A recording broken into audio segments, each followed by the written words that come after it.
What's up, guys? So today I'm going to show you one of the exercises that we've been using and having a lot of success with during our recovery. Tomorrow is going to be week 16 for us. We're just shy of 120 degrees, and this is something that we've been having a lot of success with. Let's take a look. All right.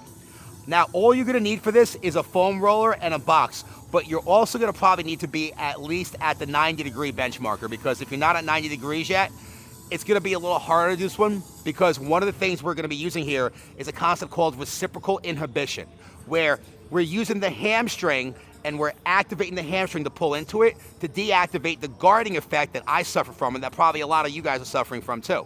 Like when you go to the physical therapist and like they're cranking on your leg, but you're fighting it, whether you're a control freak like me or you're just not comfortable with the motion yet. What'll happen is, rather than letting that hamstring and that quad lock up, we're going to activate the hamstring. We're going to use the hamstring to create the stretch, which is in turn going to relax the quad. It's going to let the hamstring come out of guard mode and go into activation mode. And you'll notice, you'll feel like you're getting a lot deeper with a lot less tension and strain over the scar area, all right? So let's take a look at this one. So what I'm going to do, I got a box about 20 inches off the ground. The box is going to be dependent on your height also. And all I'm going to do is, to start, I'm just going to loosen up a little bit by doing hamstring curls, right? Rolling back and forth. Now, Mike, do me a favor. Can you come over here? Can you get the measuring, the degrees for them? Hi, Tanya. And you can see how I'm kind of just rocking back and forth into it, right? Now, what's going to happen from here, Mike, come back to the front. Once I get to the point where I feel like I can't effectively pull past anymore on my own, I'm going to use my other foot. Now, I'm not going to lie. A longer foam roller does help out with this one. But we got the shorty. And all I'm going to do is, once I can't get any more on my own, I'm going to use my other foot to kind of push it a little bit. And I'm still pulling with my hamstring. Come on this side. I'm still pulling with my hamstring, but I'm using that other foot to kind of help assist that hamstring and get a little bit deeper than what it should be, right? You guys can kind of see how on my own, I'm able to get way deeper than I was able to get doing it just by myself. That left leg's helping out the right leg tremendously. Obviously making sure you don't go too far or too deep, but challenging yourself. And what's good about it is you can either hold it statically, 20 seconds, 30 seconds, 60 seconds, whatever your PT's telling you, or you can just kind of like grease the groove and go into it. Little bouncy motions if you're there, right? To kind of really just kind of loosen up that tendon, right? In and out. Loosen up that fascia, that connective tissue, right? And you go from there. So, that is part one of the exercise. Come a little closer, let me show you part two. Now, for me, when I had my initial tear started medially, right? Closer to the midline of the body. It went around the kneecap and came completely off. So this is where a lot of my tension initially came from, right? So what I do is I find the spot where I know I still got a lot of like scar tissue and tension. Obviously, again, checking with your surgeon, your physical therapist, making sure you're at this point. But what's been working for us, I find that point, I push into it, right?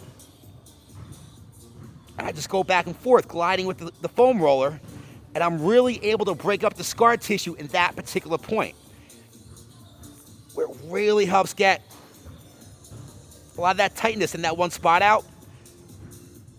And it's really letting me target the mobility and the movement of that spot. And I press around with it a little bit.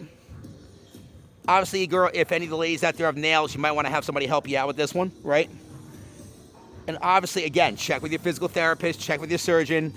You shouldn't be doing this technique unless you're at least 6 weeks out, right? Because you want to make sure that wait, hold on. How's it going right there? You want to make sure the stitches and everything are healed. But you can really find those tender spots that normally you wouldn't get into on your own. And when you come off, range of motion is a lot better. You're not going to have a lot of that tugging on there, because what you're doing is, if your muscles, and I'm saying muscles, connective tissue, tendons, ligaments, all the stuff under the sun, right? Which I'm sure you guys are learning about now. Let's say I had a rope, right? And I have a knot right in the middle of that rope, but I'm pulling on both ends of the rope. I'm not necessarily stretching the knot. I'm stretching everywhere else where it's loose. Where with a technique like this, what it does, it lets you keep the pressure and the focus right on that knot. So as you're doing your movement, as you're doing the rocking back and forth, as you're doing your stretching, it really breaks up the scar tissue in that spot versus it just being dispersed to the place where it's easier to go to begin with. So that is The leg curl method we've been doing with a foam roller in a box. I'm a full-time fitness trainer, so it's easier for me, obviously, because I have, like, you know, all the access to all the stuff at the gym. Maybe you're at home. Maybe you don't have a foam roller. Maybe you got, like, an empty, nobody should be drinking soda, but, like, you know, an empty seltzer water bottle or a soup can or something, like some kind of cylinder that you can rock back and forth with and maybe get some assistance with. Now, at the same time, these things are like $10 on Amazon, and they come in different sizes. All you would need is this and a firm box to sit on. And I think once you get past that 90-degree marker and you're really ready to start kind of like increasing your range of motion, I know when we were going to physical therapy, nothing was, we were stuck. It wasn't working. But I realized the reason why it wasn't working was because we were guarding.